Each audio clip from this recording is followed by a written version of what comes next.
Part of our motto or words, you know, rise up west. And that's what happened. That's what we did. The plant just blew up, and we have a major catastrophe. The death toll has risen from 12 to 14 people this afternoon in West. I don't know what happened, and the house shook and the power went out. The outpouring of support for the victims in West is overwhelming. They're not going to let this defeat them.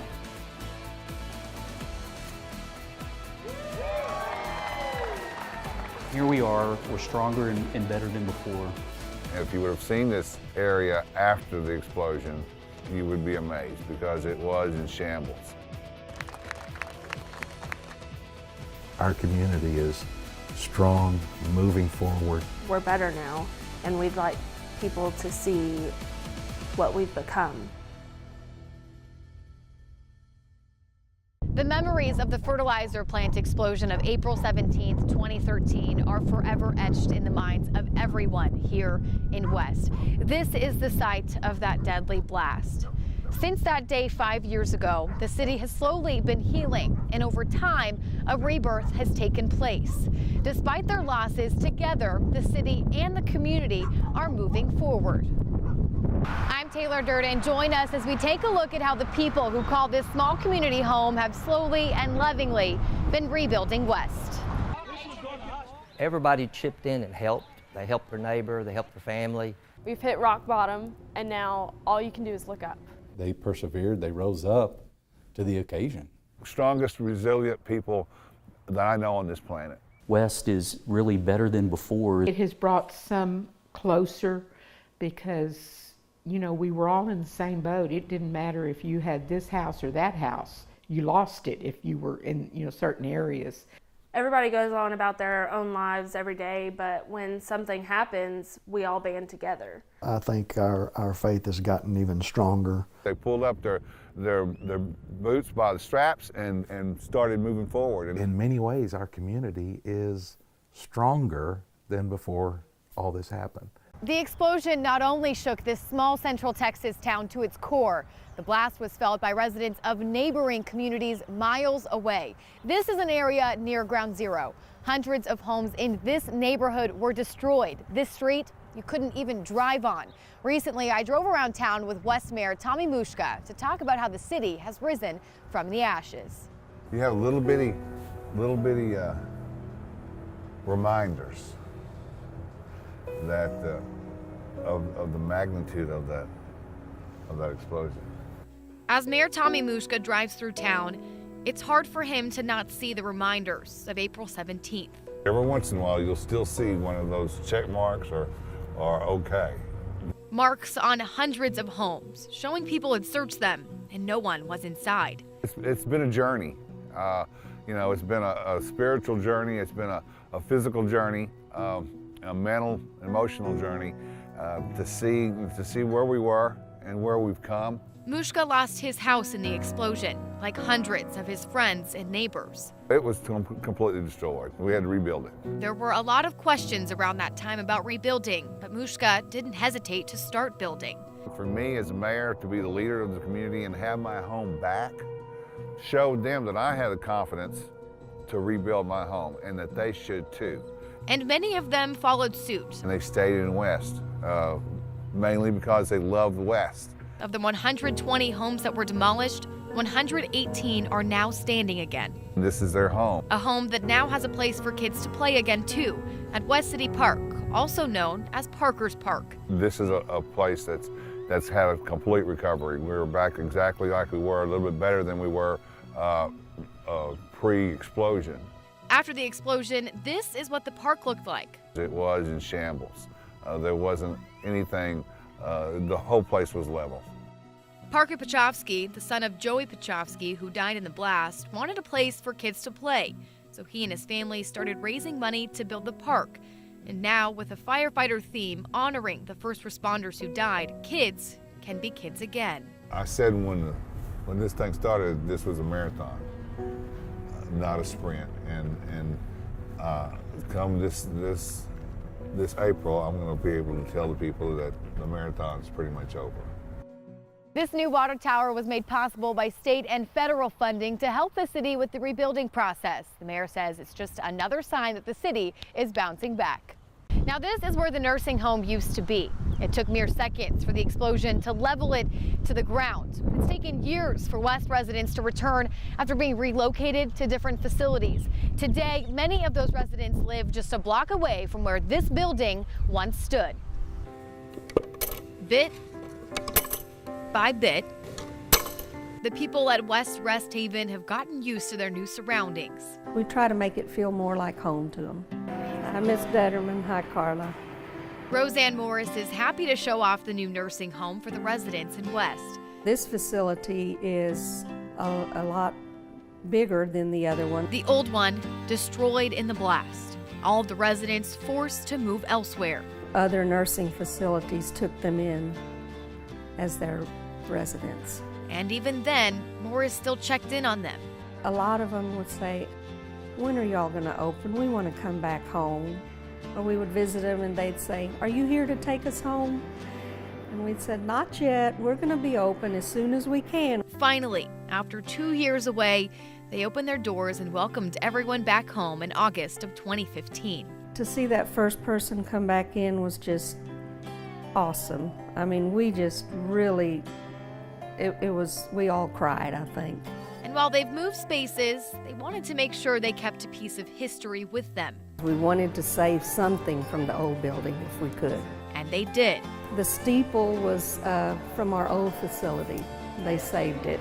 A special piece for this new 75,000 square foot space. We wanted the chapel as big as the old chapel. And with more space, it has its perks. They have their own showers in the rooms, and the rooms are bigger, and they have some dividers in the rooms. We have a large dining room, large activity room, and just bigger areas for the residents. And happy to serve anyone who needs them. Miraculously, none of the residents or staff of the nursing home were killed the night of the explosion. For many touched by the tragedy, 5 years has given them a chance to reflect and move on. While time has healed the wounds, the emotional and physical scars are constant reminders of the day the city of West was wounded but not defeated. Life isn't the same for Brittany Erfurt and Brent Bridges. It's definitely a battle every single day, but the battle gets a little easier as you go on. Their dad, Morris Bridges, was a volunteer firefighter who died after the explosion. He'd be the one to give you the shirt off his back. It didn't matter to him. He cared about everybody. The emotions following that day have made for a roller coaster ride.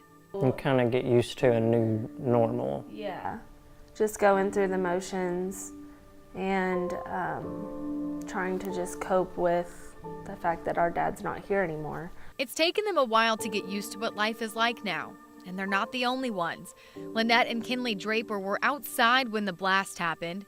Kinley had a hole in her leg full of debris. She'll always have a scar.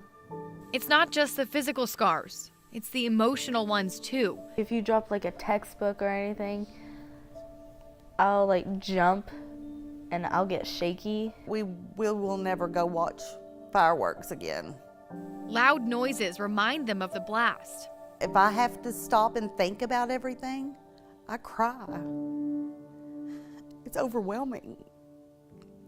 For many, the memories are vivid, but for Robert Payne, the memories are scarce. He was at the fertilizer plant when it exploded. We were talking about pulling back and forming another plan and waiting for reinforcements from other departments. And I was going to go tell the guys on the truck on the other side of the fire scene, and my memory cuts out on that trip over there. He says not remembering those moments has been a good thing. It helps me. The guys that remember everything that happened out there, they're still having a difficult time. Even with the triggers and reminders of that day, John Crowder, pastor of First Baptist Church of West, says the community has made a lot of progress. We've gone through the chaos. And in the chaos, have joined together to make it through. 5 years out, our community is strong, moving forward, working together, emotionally and spiritually. We're well on our way to complete healing. During the days following the tragedy, counselors and spiritual advisors were available to all those needing comforting.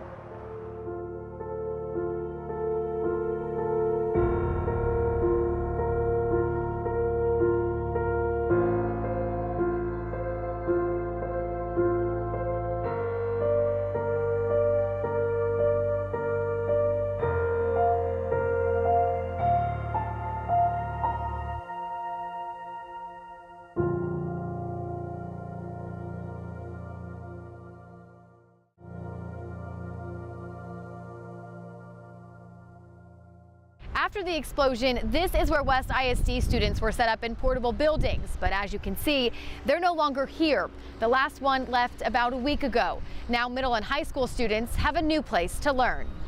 We've got our logo on the... As West ISD Superintendent David Truitt walks through the halls of the new high school and middle school buildings, he can't help but think about how far the district has come. We lost the intermediate school.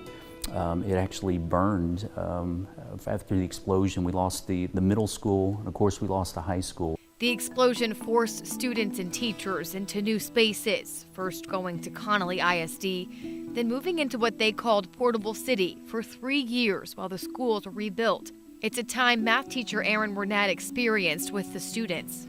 Having school in that portable facility for 3 years was different. Different, but the students loved it. It was fun in between classes, going outside each day and getting a breath of fresh air, and then going back inside and learning. While students were busy there, Superintendent Truitt was busy getting up to date with all of the rebuilding projects. I remember my first day, they were already bulldozing dirt, and we came over here so they could show me on the site where we lost the high school, the progress that they had made in just getting the foundation set. And if you think about it, that's a great example for our journey, because the foundation was in place, but there was still so much to be done. After lots of patience and construction, the schools opened in August of 2016. They marched from Portable City to the new building to celebrate moving on from the past. And it was a day I'll never forget.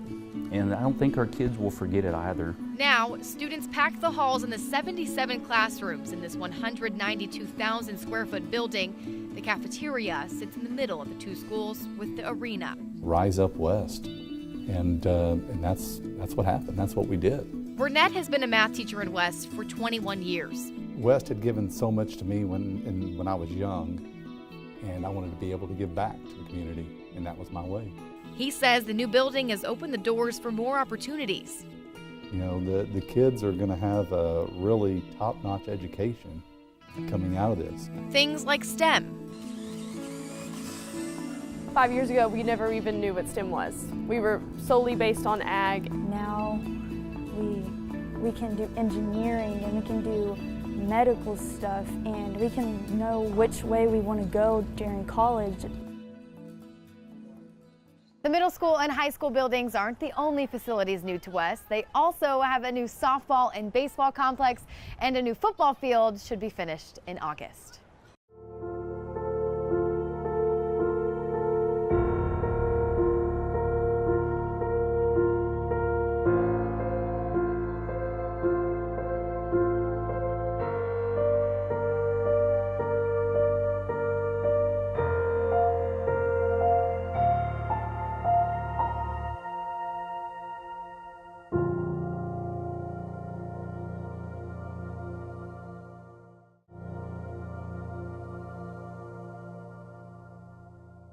The West Volunteer Fire Department lost some of its members that night. They were dedicated firefighters who were answering the call of duty and died serving their community. Also lost that night some of the department's equipment. Today, that equipment has been replaced, and as for the lives lost, their memories live on. Each time there's a new call, firefighters take the memories of their fallen brothers with them. It looked like it was originally a controlled burn that the neighbor thinks is getting out of hand. Answering the call. On every call, firefighters in West are thinking of their fallen brothers. We get in the truck You know, we got their names on trucks. Their names going on every call with them. Kirk Wines has been with the fire department for 15 years. He and other firefighters lost close friends on April 17th, 2013. Yeah, we think about them all the time. 5 West firefighters died in the blast. 4 were injured. 3 of their trucks were destroyed. After the explosion, other fire departments stepped up to help them. For a couple of weeks, and then when they started pulling out, you know, we had to kind of take over ourselves, and we were very short. But not for long. Since then, they've replaced the destroyed trucks and added more volunteers. I don't think we had anybody leave the department because of the explosion. You know, all our guys stayed in there. The injured ones got better and came back and joined us. We had new people apply, and we filled in the gaps. When you walk into the firehouse at the West Volunteer Fire Department, it's clear the gaps in their hearts haven't gone away. I don't come down here that I don't think about it.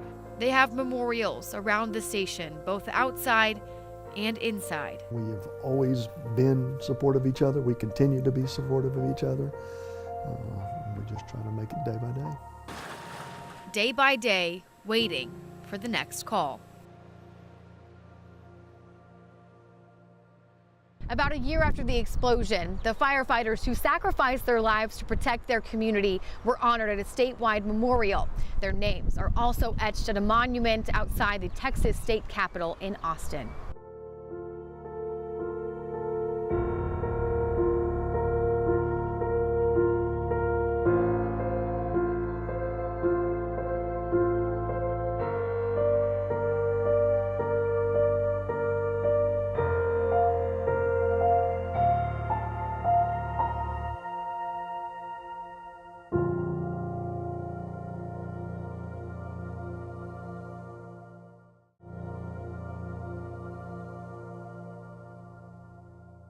April 17th, 2013 is a day people in West will never forget. While they're still moving on, they don't want to forget those they lost. The city wanted to come up with a concrete way for them to remember their friends, loved ones. So they got to work building a new memorial that will serve as a place for everyone to pay their respects. A concrete memorial means a lot to Joe Pachowski. He lost his son, Joey Pachowski, in the explosion. Joey was the city secretary and a volunteer firefighter. Really a roller coaster ride in a lot of senses. When the city decided to build a memorial, he offered to help. I was available and I wanted to make sure that I made myself available for it. So for the last year, he's watched the progress from breaking ground to cutting pieces. The major thing left as far as the park is getting the granite being etched. Etched for 15 people, representing the 15 who died after the deadly blast. The picture will be in this area here, probably about that big, and then the wording, the story of that individual. In the center of all 15 spots, a fountain with an eternal flame. And as you walk in, there's a granite bench with a detail you don't want to miss. The fire call came in at 7:29. The heartbeat got a little bit faster. At 7:33, they showed up on the scene. The heartbeat got a little bit faster. And then 7:51, flatline at the time of the explosion. Pachowski and the city are hoping the memorial is complete by this summer. I have a real good feeling about what it's going to look like, but until it's completely finished, you know, and be able to stand in the middle of it, you know, just don't know. So looking forward to that day. The resilience of this tiny, predominantly Czech community has been tested by the devastating and deadly explosion at the fertilizer company. And though they still grieve and mourn, residents have rebound. They've returned to West, reinvesting in the city's future.